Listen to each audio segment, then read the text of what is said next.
Good evening and welcome to the platform. I am your host, Brian Sithole, and I'm excited that you could be a part of our program tonight. If you're tuned in from Victoria Falls on 6.5, Mtora Shangane 7.6, Nyanga 98.2, Kariba 105.3, Chimanima 91.3. Would love to also hear from you. So please do send through a message on our WhatsApp platform 0772 168 045 0772 168 045. Tonight we continue the conversation that we've been having for a while, the state of opposition politics in Zimbabwe. And you're going to get the context of the show a bit later on. We're going to be talking about some of the developments that have occurred in Parliament. But before we get to that, let me introduce our guest for tonight. He is none other than the Hwange Central Member of Parliament and former spokesperson of the CCC, Honorable Hon Daniel Molokele. Good evening, sir, and welcome to ZiFM. Good evening, Brian. Thank you so much for hosting me. I'm happy to be here. I couldn't say the whole introduction because it's very long. Hey? He's also a senior partner in Molokele Law Chambers, located in Hwange as well. Yes. So there's a lot to talk about when it comes to Honorable Molokele. But anyway, Kwakadiko Hwange, how is the constituency?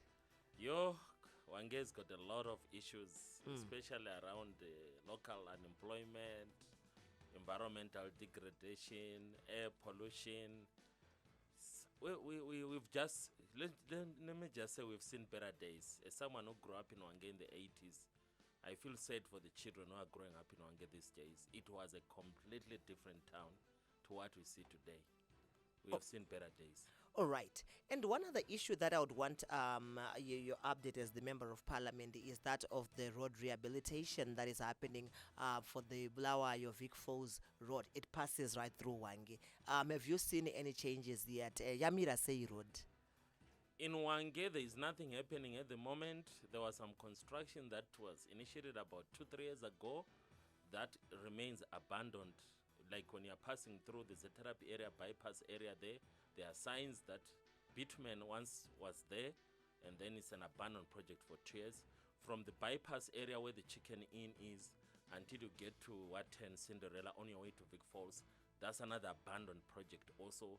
They started grading the road and then they left it. It's been 2 years now. So there are signs that one day the road will be sort of repaired or rebuilt, but for now, is in a very terrible state. And, another, as you mentioned, that it's in a terrible state. We've heard of some rehabilitation that will be taking place in the near future. Hopefully, we're going to see the road being fixed in itself as well. And Hwange I'm sure for a lot of people, Hwange translates to Zesa, to power, Magets. That's what we used to know, that we get our power supply from Kariba and Hwange. But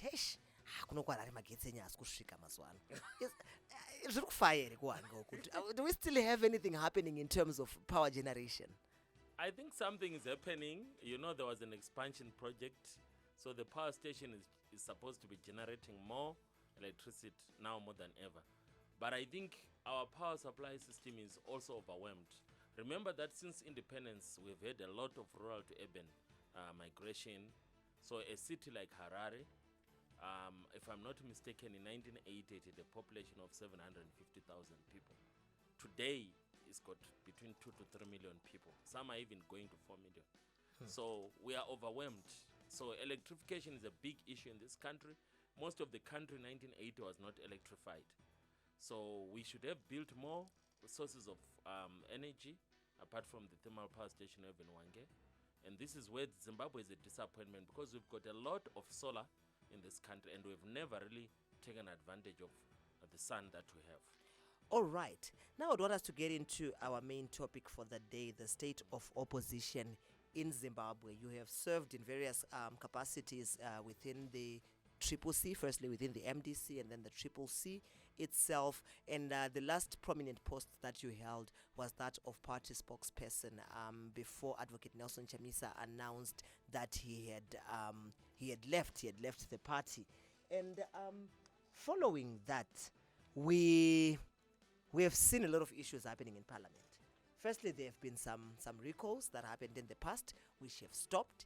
And then we have seen changes that have affected a number of people in terms of portfolio committee chairpersons. On Thursday, the 24th of July, there were some changes that were announced. And then more changes were announced yesterday. I just want to play a snippet of what happened in Parliament yesterday following the announcement of these changes, and then we'll get into our discussion. Honorable Molokele.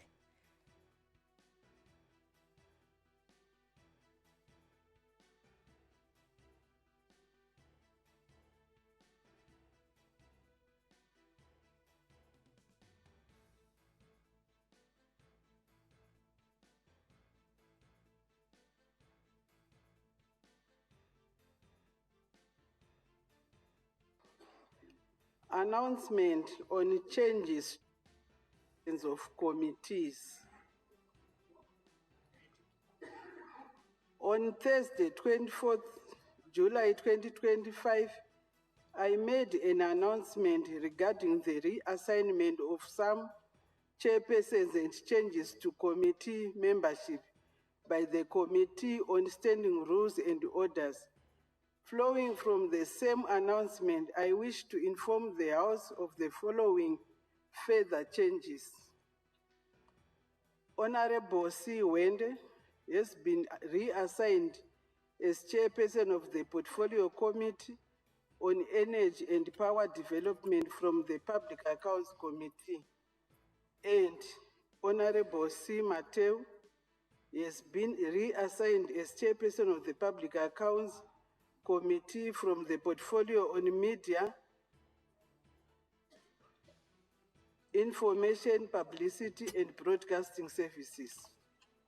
Are there any notices of motion? Point of order. What is your point of order, Honorable Hwange? It's in regards to the announcement that you have just made. Sorry? Regarding the announcement that you have just made. Please go ahead. My understanding is that the changes should occur as a result of a political party making a decision. There was no such a decision by any political party, and we should desist from this kind of behavior. And for the same reason, I understand that there is a court challenge that is before that forbids that person that is making these changes from making such changes. And as a result, Honorable of a decision that violates Honorable Hwange, you are out of order. I'm not out of order. I'm not out of order. I'm not going to allow this parliament to violate a court order that is before the court. Therefore, I decline the nomination because I'm not going to be part of this chaos. I am only making announcements on behalf of the committee. You can take your chairmanship. I'm not taking a chairmanship that is unprocedural, and I decline. I'm ruling you out of order. On a point of order. On a point of order, Madam Speaker. Are there any notices On a point of order, Madam Speaker. Honorable Molokele, on a point of order, Madam Speaker. If it is in regard with the announcements I have announced here, I am not going to take any point of orders because I am only announcing these announcements on behalf of the Committee on Standing Rules and Orders. On a point of order, Madam Speaker. On a point of order, Madam Speaker. May we have order in the House? May we have order? There was no meeting of, you must not do this thing. There was never a meeting of the SROC. Rule me out. Order. You can't rule me out. You have not entertained my point of order. You can't rule me out. You have to allow me to say my point of order first, then you make a judgment. The standing rules are clear. You allow the standing order. Ah! You are the one who is running that party. There is no party. You are the one who is running the party. Of order. No, you are the one.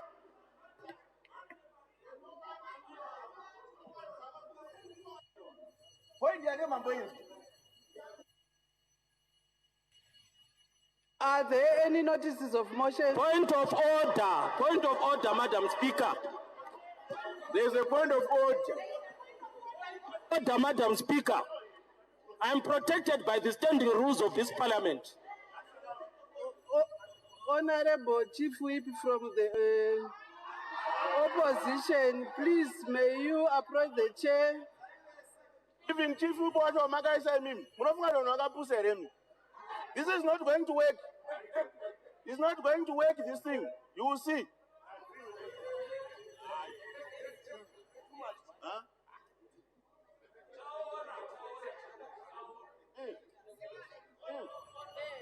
Point of order, Madam Speaker.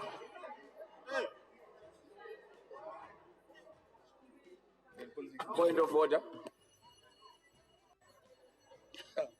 On a point of order, Madam Speaker.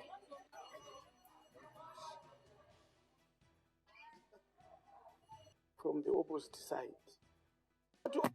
It's not always that you will be wrong, but the speaker is that privilege to make that decision. I think let's just do the right thing, honorable thing. He can raise his issues.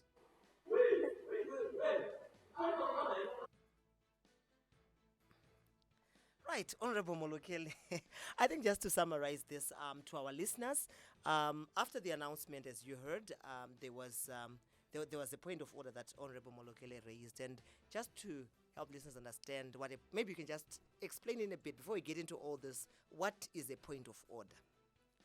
So, in the parliamentary system, there is a concept where a member of parliament during the session is allowed to sort of disrupt it politely by raising what we call a point of order, in which, under the standing rules and orders of parliament, this honorable speaker is supposed to oblige. At any given time during the proceedings, a parliamentarian can raise a point of order where they want to clarify something in terms of process or procedure. So in this particular instance, the honorable deputy speaker was on the chair because the honorable speaker is out of the country. She refused to do something that is standard procedure, to allow me to speak, and then once I speak, then she can rule that what I've said, is it in order or not. If you noticed earlier on, Honorable Hwange did a point of order, and the Madam Speaker allowed him to speak, and then ruled that he was out of order.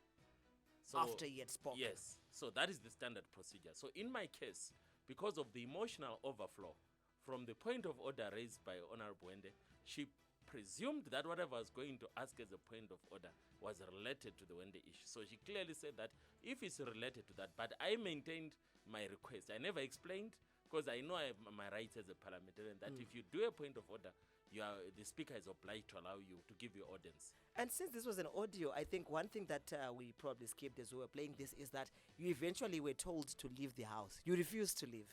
I refused to leave the house, and I maintained, I said, if I have to leave the house, then the Honorable Deputy Speaker, she had to cite the section in terms of our standing rules that she was using, because I already knew that I was protected by the rules that say that if you raise a point of order, you are supposed to be recognized. And eventually you were kicked out of Parliament. The Sergeant at Arms came, was tasked to escort me out of the house, which I refused, asserting my rights.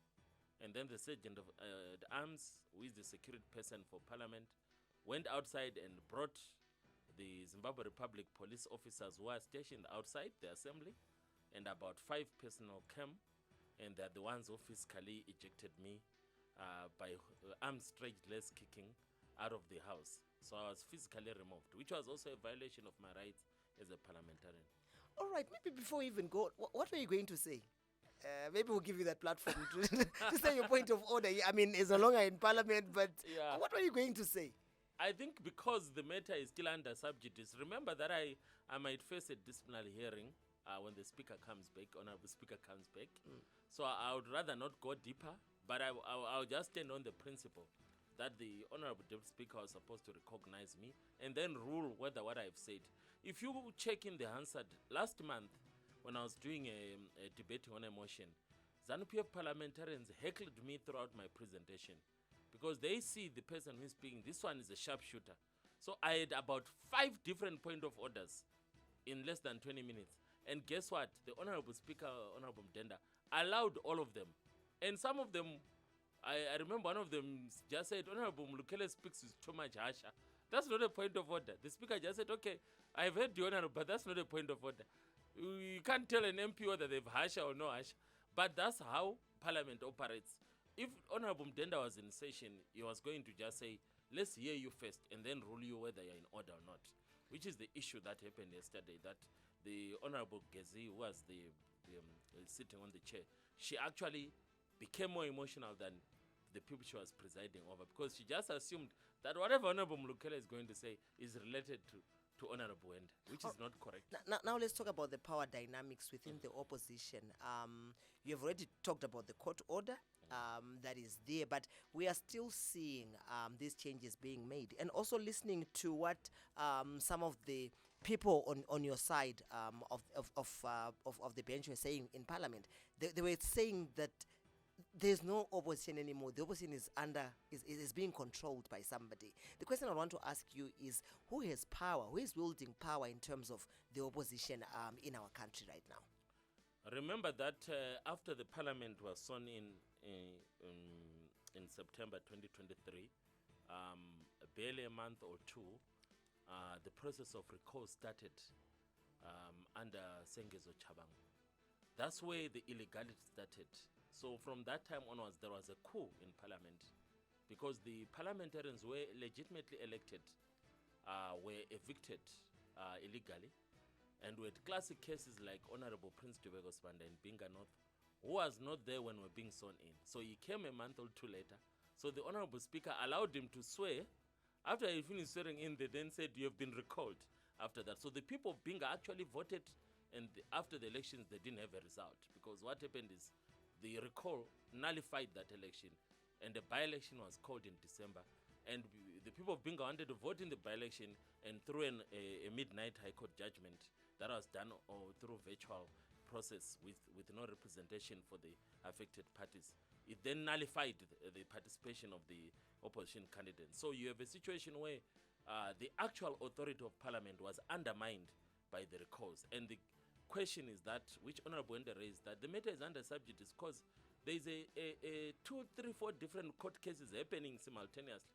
But the major one is the one where Honorable Jameson Timber, who was one of the recalled people, took Honorable Sengezo Chabang to court to say that it's not true that you are the Secretary General of the CCC and you don't have the authority to recall people, because in the CCC constitution there's no such a position.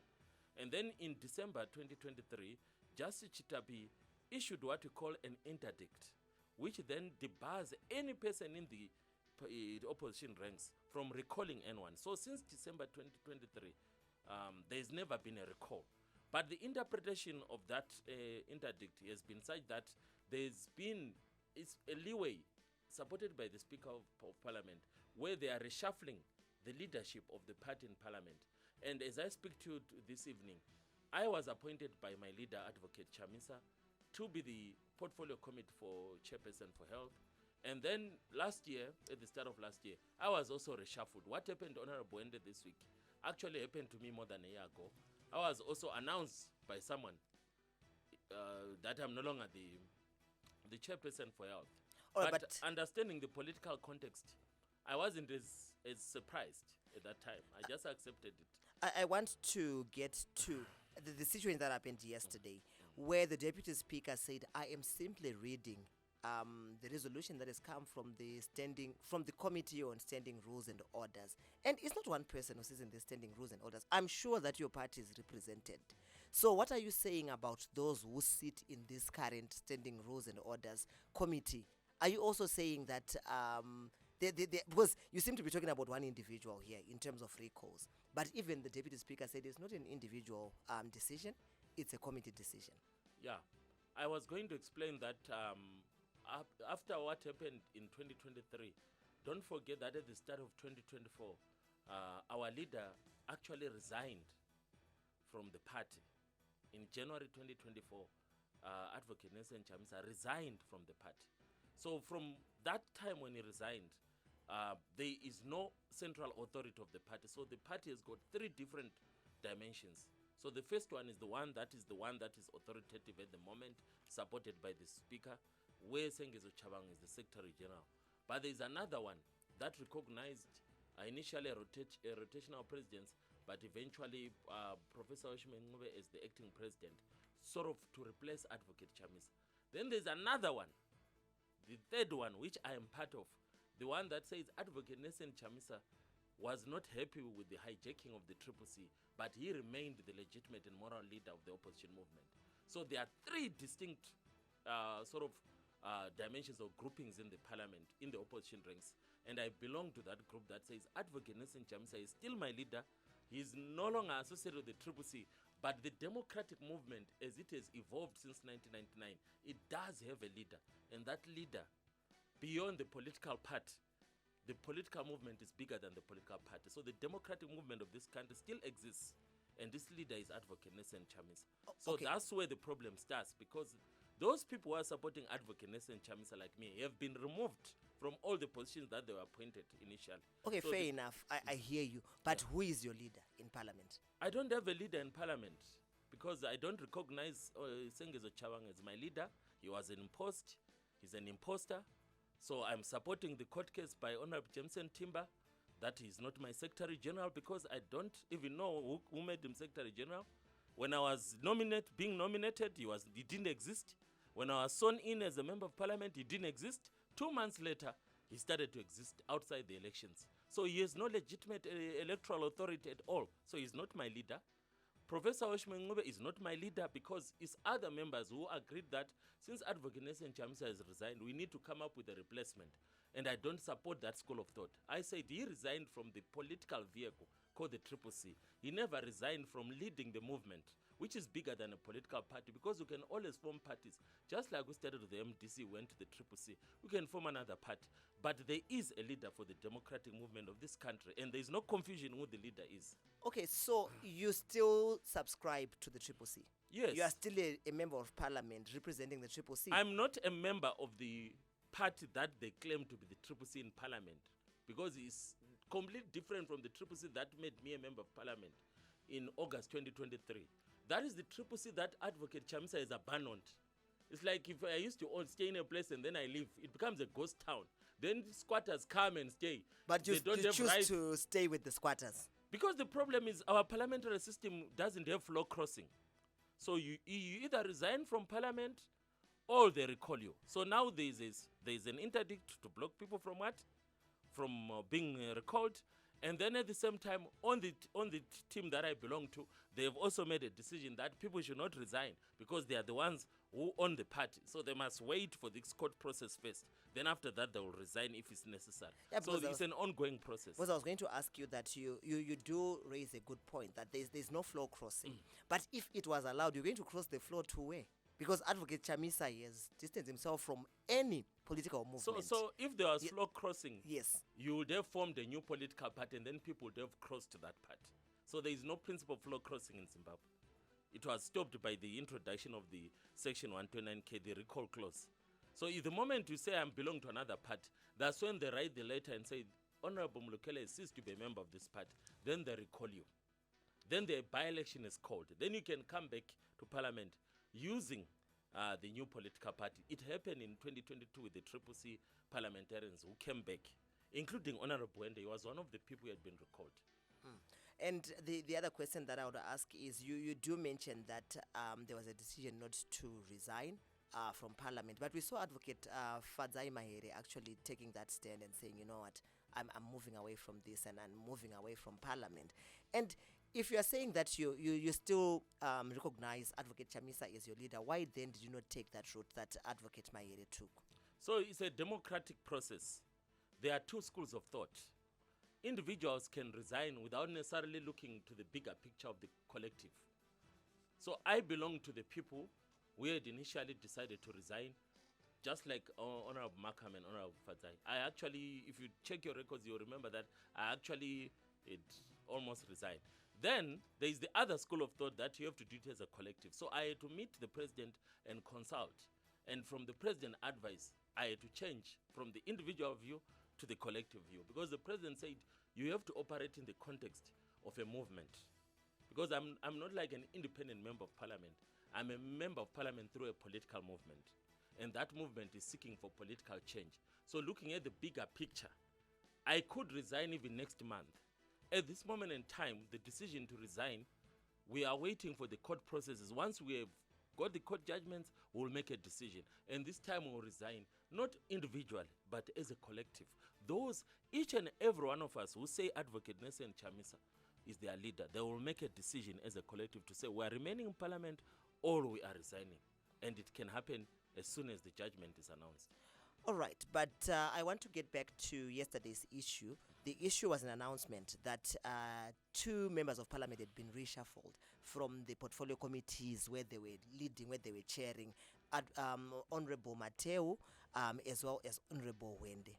And as Honorable Deputy Speaker, Honorable Gezi pointed out, this was a continuation of an announcement that was made on Thursday.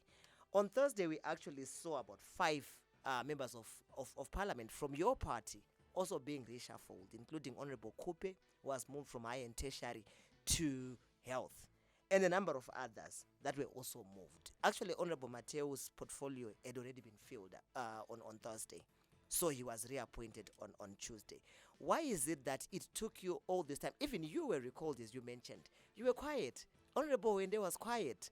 Thursday, I was reading the Hansard today. There were no questions asked after this announcement. Why did it take you until yesterday to then stand up? Is this something to do with I never stood up yesterday. Hwange is the one, Honorable Hwange stood up. I was removed last year and I never stood up. Right. The reason why I've not stood up a year later is because I understand that the CCC as it used to exist no longer exists. So the Speaker of Parliament recognizes a branch of the CCC led by Sengezo Chabang, which I do not recognize. Even if they call a caucus meeting, I am not attending their caucus meetings. So it's possible that the leadership of that part of the CCC that the Speaker is recognizing is the one that made the decision to remove me. I have no proof that they are the ones. But I know that in terms of the original SRLC members that were appointed when President Chamisa was still in charge, all of them were removed. Only those who did not support the view that Chamisa is still our leader remained. So it's called a dominant group that is recognized by the Speaker of Parliament, who is a key leader of ZANU-PF, and it is in the interest of ZANU-PF that they have a weak and divided opposition. So I did not challenge my removal from being chair of the Portfolio Committee for Health because I understood that from the previous 9th Parliament, where there was another dispute between the MDCs, the Speaker recognized a certain part, and I was removed as chair also for higher and tertiary education. So for me, it was lightning striking twice. But I know for certain that there's a court process happening where the legitimacy of Sengezo Chabang as Secretary General has been challenged, and there's a court interdict against recalls. Once the judgments are made, the political space will change again. For now, we've had 3 different leaderships of the CCC since 2023. The original one, which I was part of, appointed by Advocate Chamisa. The second one, a compromise between the 2 factions that I mentioned, and then now one dominant faction. That is the one that is removing Honorable Hwange. And I have nothing to do with those people. They are not my people. They can decide what they want to do. I have no problem because I'm not part of them. All right, but one thing I would want us to also, I want to understand, I want to pick your brains on this. You keep mentioning that you belong to this 3rd group.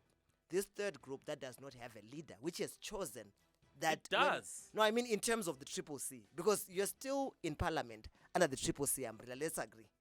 Can I explain something, Brian? There is 2 different levels of existence. There is what we call the political party, then there is the political movement. Right. So the political movement is like, let's explain for Christians. If you are at church, you go to a denomination. You are a Seventh-day Adventist, you are Roman Catholic. But you are all what? Christians. So it's the same. We belong to the democratic movement. Since 1999, I am part of the democratic movement. And you are a member of the CCC right now. Yes, I was a member of the CCC that Advocate Chamisa led. And then in January 2024, he abandoned it. So I left that CCC. That at the time, Advocate Nelson, if you go on Twitter, I actually said I've resigned. But the parliamentary system recognizes what the CCC from the August 2023 up to 2028 Just like in the previous parliament, I was called a member of the MDC when I was no longer a member of the MDC for 3 years. So are you picking and choosing where to use the CCC? Because in parliament, you're a CCC member of parliament. But everywhere else, you have resigned from CCC. That's what I'm trying to explain to you, that there are 2 levels of existence. You can remain a Christian while you change denominations. But you make it known that I've moved from being a Catholic to being a That's what Methodist. I've done. You can Google search me on Twitter. A day after Advocate Chamisa resigned, I also resigned from the CCC. Is Parliament aware of this? So Parliament, this is where the problem is. Parliament does not allow for floor crossing or for new parties. So even if you leave CCC, at Parliament level, they have to recall you. There is no floor crossing. If you understand the principle of floor crossing is there in the UK, then you will see what I'm talking about. Right. Because if the party that is recognized by the Speaker as the CCC, which is not the CCC that elected me. You have to be very clear on this one, Brian. The CCC that elected me in August 2023 doesn't exist anymore. It's gone. When Advocate Nelson Chamisa left, it's because he had recognized that it didn't exist anymore. That's why I used the word like it was hijacked. So there is no such CCC that was there in August 2023. It doesn't exist. It's a caricature of what was there. It's just like a fake version of the original. So that's what we're challenging. That's what we're challenging, that there is no original CCC. This one that is there is a feja kind of CCC, which Sengezo Chabang working with ZANU-PF, they created. But I don't recognize it. So if they can't recall me, if the court case is still pending, that's why I'm still in Parliament. But there is a caucus system in Parliament, and they will tell you that when they call a caucus, they expect other MPs not to attend because they know that those people don't recognize them as their political leaders. And that's how ZANU-PF prefers it, that the opposition be divided. All right. So one thing that you have mentioned outside of this space in previous interviews, and one thing that you've always mentioned is that you stand for the people first. You stand for the people of Hwange, and the people of Hwange elected you under the CCC ticket. So my question to you is, with all this politicking, yesterday after you left Parliament, there was a debate on very key issues that affect people. For example, the issue of the digital centers that are being proposed for post offices. Hwange has got a post office that might turn into that. So with all this politicking, with all this name dropping, and with all this name calling, and those fights that are happening, are we not then doing a disservice to the people that elected us, that elected you as MPs? Are you not doing them a disservice with all these fights that are going on? Not at all, Brian. Don't forget that the day I was sworn in as a member of Parliament, I was not sworn in as a CCC member of Parliament. Remember that I now represent even the ZANU-PF people in Hwange. So when you're a parliamentarian, you represent everyone, including the people who did not vote. So as long as you're in Parliament, as a member of Parliament, you represent everyone in Hwange. So you can articulate issues affecting the constituencies without wearing a party hat. In fact, it's actually a principle of Parliament procedure that when the parliamentarians are in constituencies, they actually don't mention their political parties. They don't use political slogans. So I'm not even allowed to tell people in Hwange which party I belong to. I represent every registered voter in Hwange Central. Okay, I should just address issues. Maybe I should rephrase my question and say that one thing that both members of Parliament as well as those in local authorities have been accused of is that you are now spending so much time in bickering amongst yourselves in all these fights. Look at I couldn't play the whole audio for yesterday because it was too long, but too much time is being invested in the fights that are going on in opposition. Time that could be invested in development. I don't think it's true, Brian, because if you follow the Hansard, that event that happened yesterday happens at least once or twice per year. The rest of the times, it's a normal parliament process. The last 6 months, nothing like that has happened. In fact, this whole year, nothing like that has happened. So it happens in flashes. Otherwise, anyone who follows the parliament procedure knows that the political process is now more at the court level than inside the chamber. Once in a while, it flashes like what happened yesterday. But it's not the norm. It's an exception. Right. So the political bickering is more at the court than in Parliament. But even that in itself, is that not taking time away from real life issues that people want to hear about? But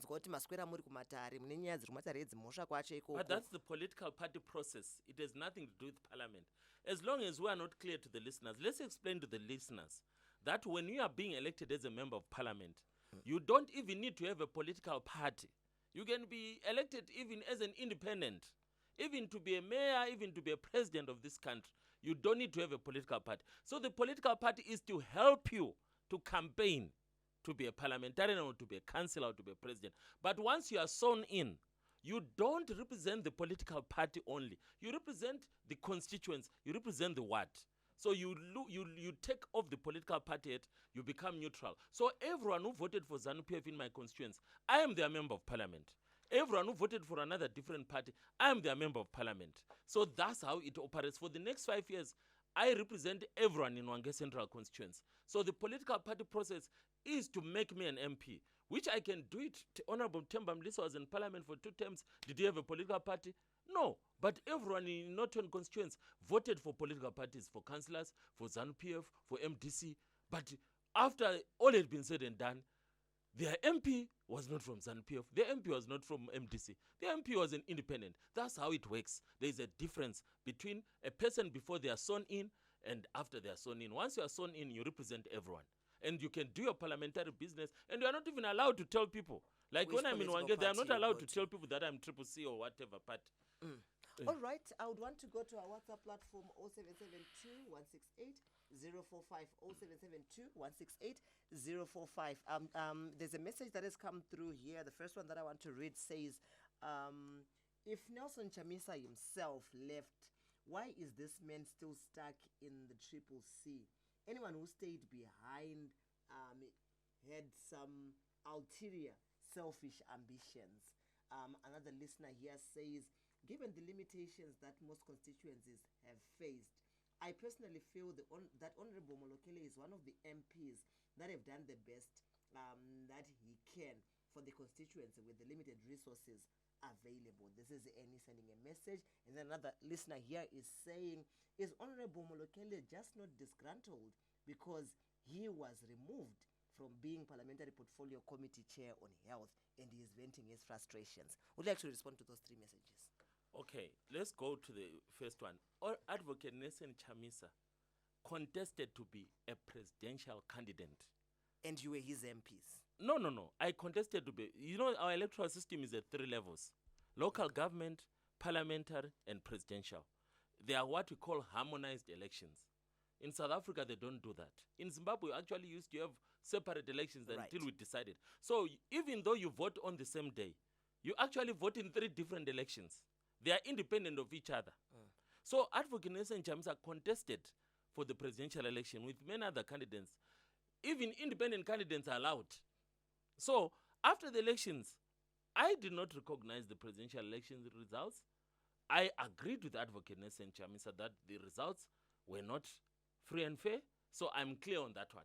I'm one of the parliamentarians who said we would rather resign en masse as a point of principle, even though the results in Hwange Central, we verified them with our own election agents from my own political party. They are happy.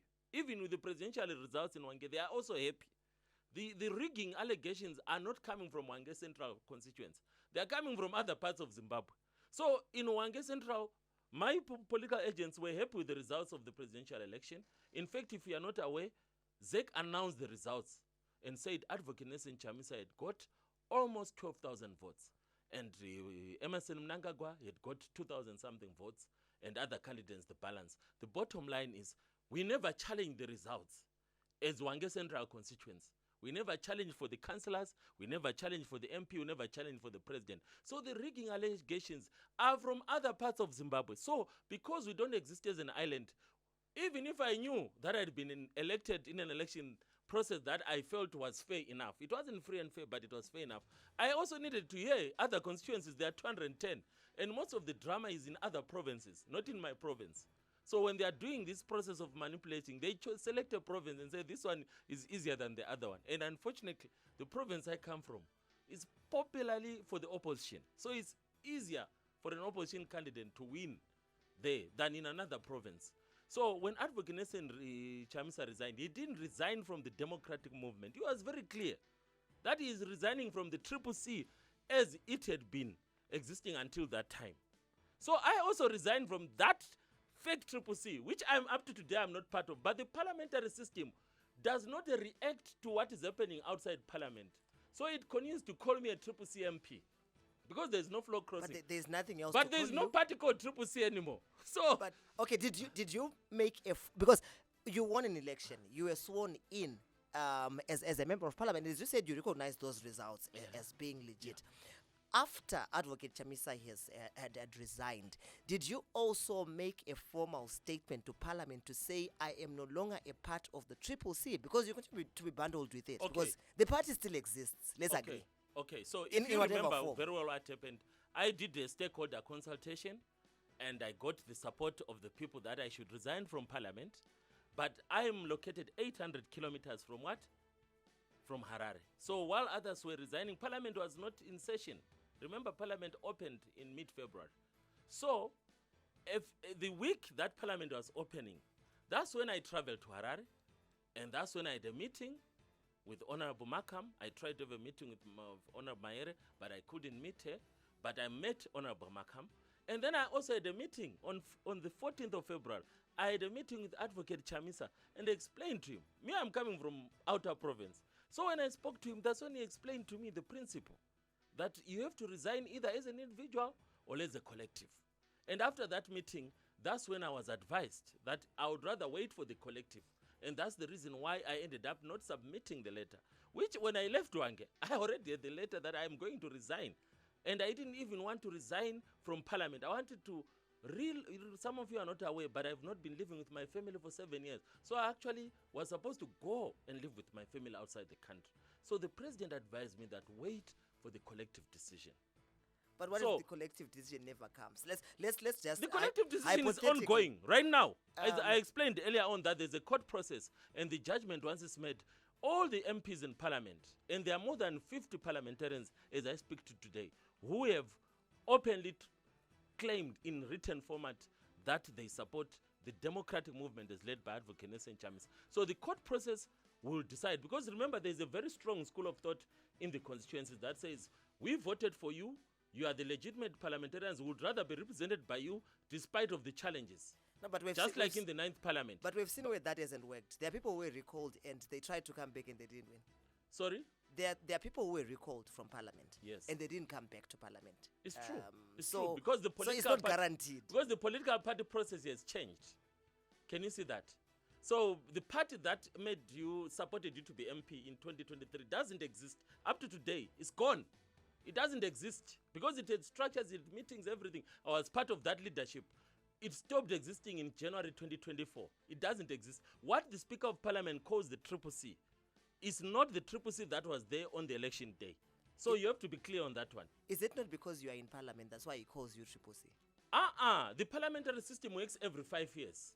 So just like in the previous 9th Parliament, people like me were called MDC when they were not part of Monzora and the Komich and others. We were called MDC, but we actually did not recognize them. So when the Triple C was formed, what did we do? We moved to the Triple C because that allowed us to go into a new political movement, a political party rather. So, but still, at the end of the day, when I left Parliament at the end of 2023, I was still called MDC, even though in public I was a Triple C leader. That's how the Parliament system works. It does not say, okay, Panzoku kwa form I'm a party. No, it continues to recognize the party that you elected on the election day. So for 3 years in the last Parliament, I was not MDC, I was Triple C. But the Parliament of Zimbabwe never allowed me to change. There is no floor crossing. They didn't recall me. So within the strategy of our movement, we said we have a principle called defending the zones of autonomy, saying it's a democratic struggle. If we win a ward, if we win a constituency, we cannot just hand it back to ZANU-PF. ZANU-PF will not feel embarrassed that we have resigned. They will just take over the space. So it's called defending the zone of autonomy. No, but you did make mention that you feel confident enough to say, even if you were to resign today and then go for a by-election, you'd still win. That's one of the sentiments that you have echoed. But let me explain something. When I resigned last year, or when I intended to resign, I wasn't resigning so that there's a by-election. I was resigning from the parliament system. I had stopped recognizing it. So you were not going to be a part of whatever was going to happen? I was going to leave the country. That was the decision, to go and join my family. My family doesn't live in Zimbabwe. So I was actually saying, after I've resigned, I will pack my bags and go back to diaspora. I wasn't going to wait for by-elections. I was leaving the country. I was resigning from the country itself. Okay. That's the reason why I'm still in the country. Let's explain the principle. Because I was resigning from the political party, the political movement is still there. So that's the reason why I'm still in the country. I'm a leader of that political movement. And as you have heard, it's coming back into the public domain. It exists in all forms. But I've been part of it since 1999. Oh yeah, I was going to ask you about that. We've heard Advocate Chamisa announcing it. He was even hosted here on ZiFM by Ms. Red, where he spoke at length about the plan and about, the fact that, as you are also saying, he never really left politics. He left Triple C. So the question is, you are saying that whatever he announces that he's going to do, you're going to be a part of that. I am 100% solidly behind Advocate Nelson Chamisa. He is my leader. And I had to go on 14th February, I had to go and talk to him one-on-one. And he's the one who explained to me the principle. So if the political movement is launched, I will be one of the people who will be supporting it. 100%. Okay, political party, political movement. You mentioned earlier that the movement is bigger than the party. It's true. But the question that still boggles the mind, the one that led to all this confusion, looking at court papers from both parties, from everyone who's been in all this contestation, has been around the issue of structures, has been around the issue of the movement that you talk about hovering around an individual. Is there a movement that has got a specific structure? Was there ever a Triple C with structures to start with? Did the structures exist? Of course. In the Triple C, I was actually a leader of 3 constituencies. It's called a cluster. So we created clusters, and my cluster was Hwange cluster, which constituted of Hwange Central, Hwange East, and Hwange West. And I was also a member of the national structure, which is what we call the Citizen National Assembly. So we had structures. What we didn't have was an elected leadership. Because we're responding to the previous 9th Parliament, because a lot of people develop selective memory, they are forgetting that the concept of strategic ambiguity was introduced in response to the fact that in the previous Parliament, there was a breakaway faction from the MDC that hijacked the party. So in the 10th Parliament, because there was no Secretary General to hijack the party, they created a fake one, blatantly, from nowhere. Like the way God created the heavens and earth. In the beginning, God created the heavens and earth. That's how the Secretary General for the Triple C was created. There was no such a position. So it's like Sengezo Chabang just woke up one day and he called himself Secretary General, supported by who? The regime. So what we are saying is, at the end of the day, the political movement does not need to participate in a by-election or an election because it's a bigger vision. It's about the transitioning from the dictatorship that we're in to the democratic state that we want to be in, a transformational state. So since 1999, that movement is still existing in all formats across that period from 1999 up to today. It's still existing and metamorphosizing and manifesting through these different political parties. So I'm still part of that democratic movement. In 1999, I was part of it as a member of ZINASO. I was the vice president of ZINASO in 1999. I helped to form that democratic movement. So today, I'm still part of it. I'm not part of Triple C, but I'm part of the democratic movement. There's a message that I really have to read as we round up. I think this resonates with sentiments that have really been expressed by a number of people pertaining this issue here, opposition.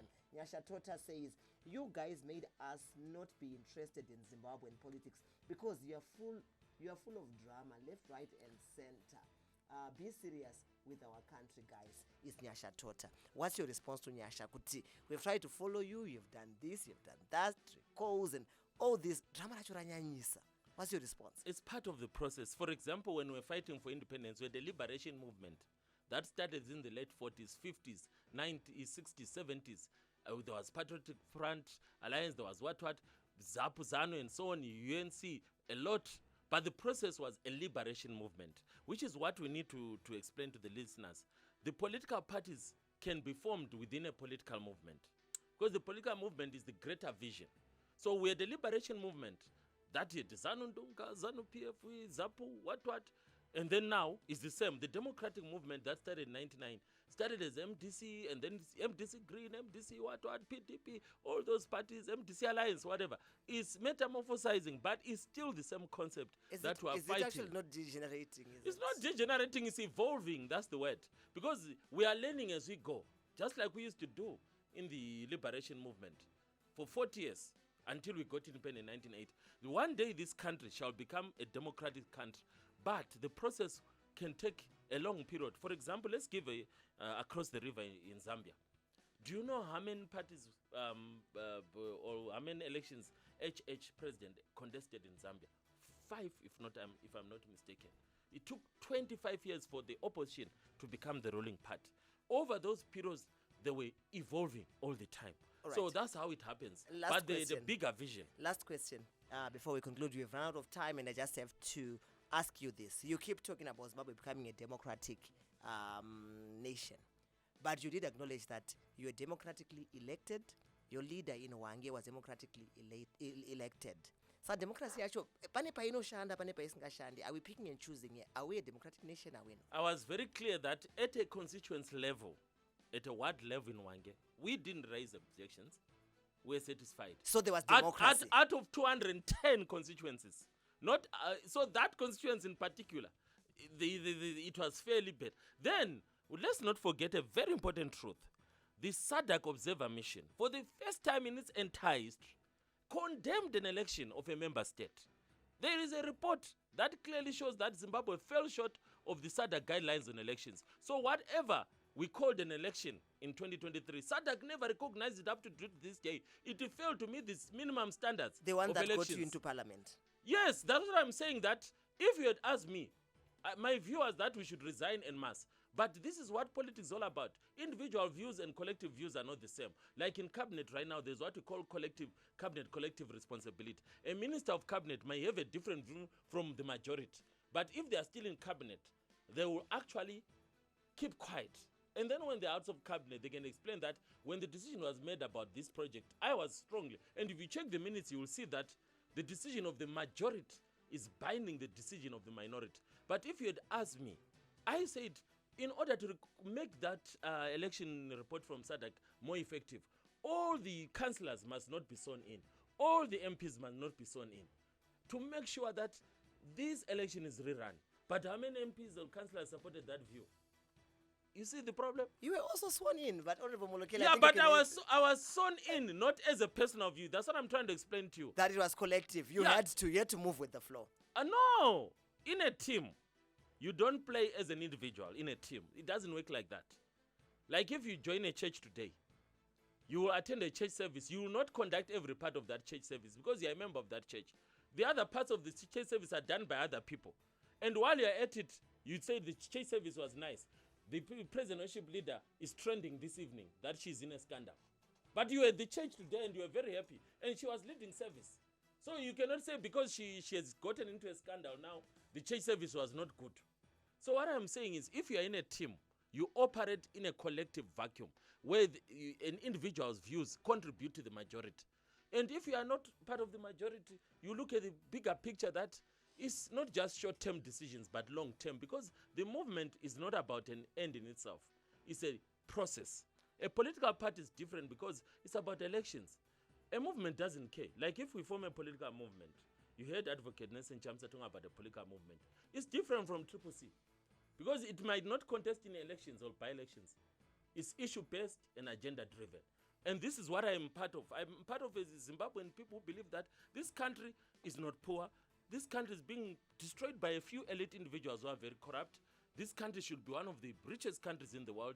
God has already blessed it. So that's why we are pushing for a democratic state, because we know that if people of Zimbabwe are allowed to freely elect their leaders, competent leaders will be elected. Right now, it's a hijacked electoral system. If you ask me, I agree with SADC. We can never have free and fair election under the current setup. Honorable Molokele, we've run out of time. We are 4 minutes into the next program. Unfortunately, we have to end here, but thank you for coming. We'll definitely keep engaging. Unfortunately, that's all the time that we had for the platform. I'm your host, Brian Sithole, saying good night, stay safe, take care of yourselves, and of each other. We're out.